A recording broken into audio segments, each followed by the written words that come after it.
Far out in the ocean, where the water is as blue as the prettiest cornflower, there dwelled the Sea King and his subjects. The Sea King had 6 beautiful children, but the youngest was the prettiest of them all. Her skin was as clear and delicate as a rose leaf, and her eyes as blue as the deepest sea. But like all the others, she had no feet, and her body ended in a fish's tail. She was a strange child, quiet and thoughtful, and nothing gave her so much pleasure as to hear about the world above the sea. "When you have reached your 15th year," said her grandmother, "you will have permission to rise up out of the sea, to sit on the rocks in the moonlight while the great ships are sailing by, and then you will see both forests and towns." At last she reached her 15th year, and she rose as lightly as a bubble to the surface of the water. A large ship with 3 masts lay becalmed on the sea. The little mermaid swam close to the cabin windows, and now and then, as the waves lifted her up, she could look in through clear glass window panes and see a number of well-dressed people within. Among them was a young prince, the most beautiful of all, and his birthday was being kept with much rejoicing. It was very late, yet the little mermaid could not take her eyes from the ship or from the beautiful prince. But the sea became restless. A dreadful storm was approaching. The waves rose mountains high. At length the ship ground and creaked. The thick planks gave way under the lashing of the sea as it broke over the deck. The ship lay over on her side, and the water rushed in. The little mermaid now perceived that the crew were in danger. She could see everyone who had been on board, excepting the prince. She had seen him sink into the deep waves, and she was glad, for she thought he would now be with her. And then she remembered that human beings could not live in the water, so that when he got down to her father's palace, he would be quite dead. So she dived deeply under the dark waters, rising and falling with the waves, till at length she managed to reach the young prince.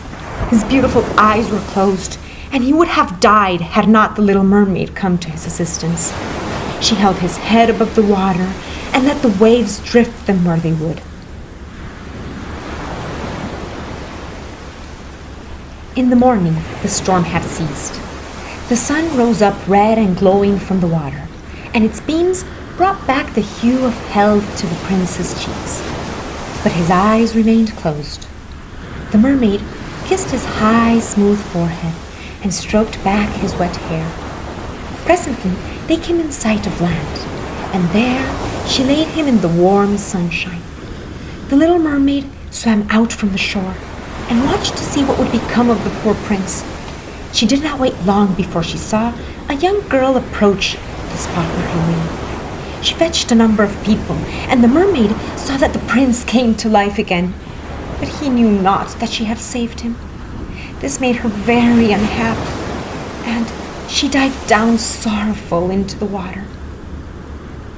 She spent many an evening and many a night on the water near the palace where the prince lived.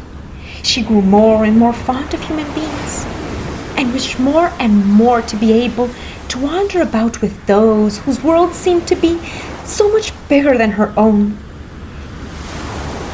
There was so much that she wished to know.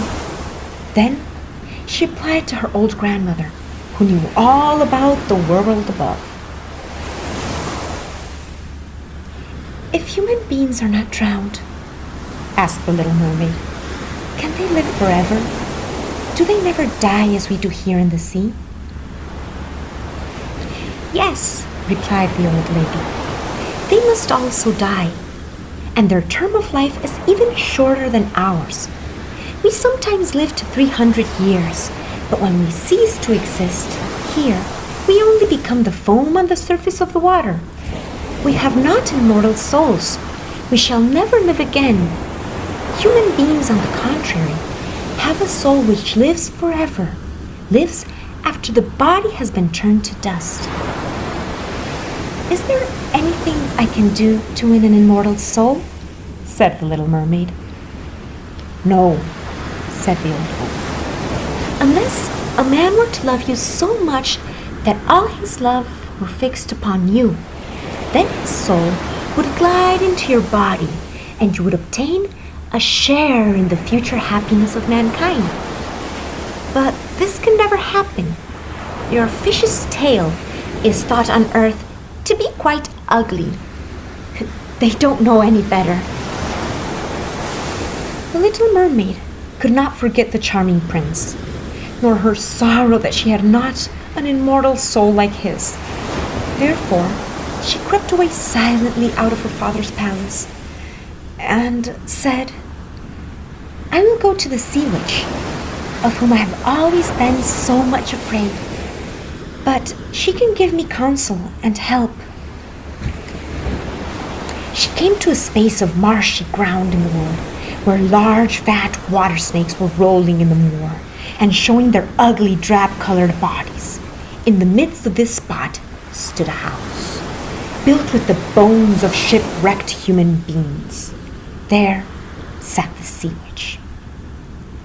"I know what you want," said the sea witch. "It is very stupid of you, but you shall have your way, and it will bring you to sorrow, my pretty princess. You will get rid of your fish's tail and be like human beings on earth, so that the young prince may fall in love with you, and that you may have an immortal soul. I will prepare a draught for you. Your tail will disappear and shrink up into what mankind calls legs, and you will feel great pain, as if a sword were passing through you.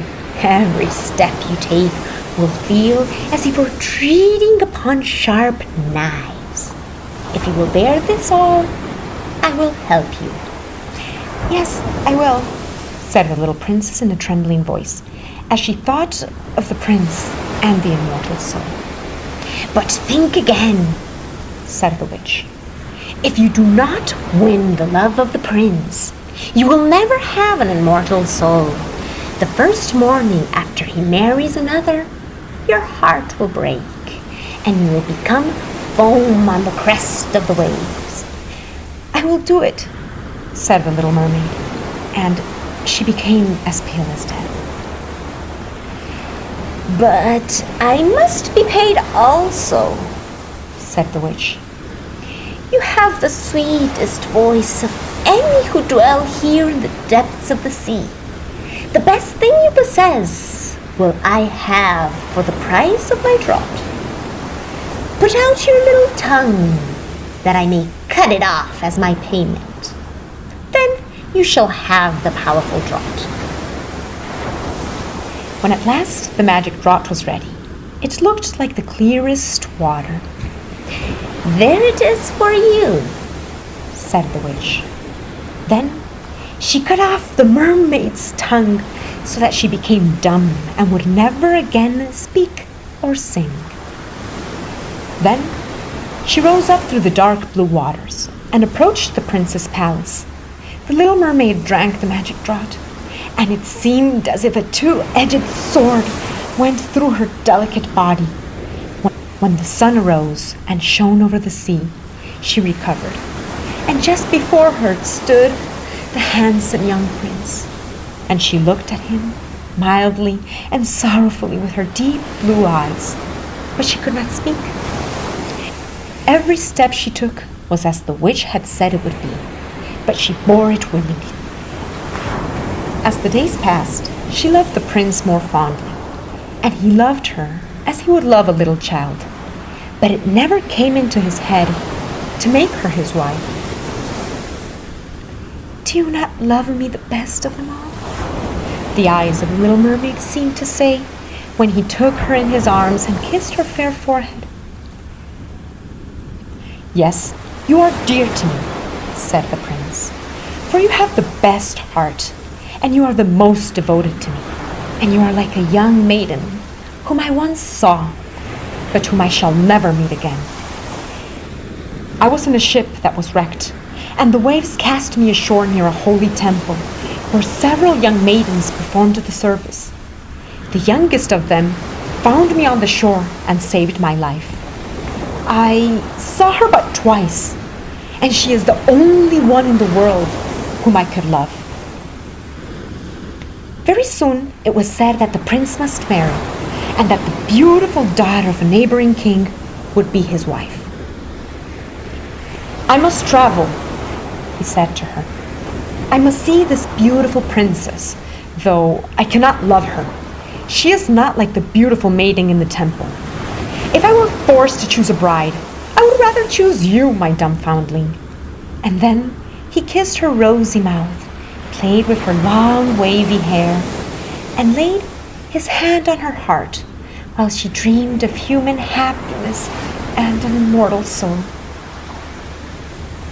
The next morning the ship sailed into the harbor, and at last the princess came to meet him. Her skin was delicately fair, and beneath her long dark eyelashes her laughing blue eyes shone with truth and purity. "It was you," said the prince, "who saved my life when I lay dead on the beach." And he folded his blushing bride into his arms. He turned to the little mermaid. "Oh, I am too happy," he said. "My fondest hopes are all fulfilled. You will rejoice at my happiness." The little mermaid kissed his hand and felt as if her heart were already broken. She thought of the night of death which was coming to her, and of all she had lost in the world. The little mermaid leaned her white arms at the edge of the ship and looked for that first ray of dawn that would bring her death. She saw her sisters rising out of the flood. "The witch has given us a knife," they said. "Before the sun rises, you must plunge it into the heart of the prince. When the warm blood falls upon your feet, they will grow together again and form into a fish's tail, and you will be once more a mermaid. Haste then! He or you must die before sunrise." The little mermaid drew back the crimson curtain of the prince's tent and fixed her eyes on the prince. The knife trembled in the hand of the little mermaid. Then she flung it far away from her into the waves. She cast one more lingering, half-fainting glance at the prince, and then threw herself from the ship into the sea. The sun rose above the waves, and his warm rays fell on the cold foam of the little mermaid. All around her floated hundreds of transparent, beautiful beings. Their speech was melodious, but too ethereal to be heard by mortal ears, as they were also unseen by mortal eyes. The mermaid perceived that she had a body like theirs, and that she continued to rise higher and higher out of the foam. "Where am I?"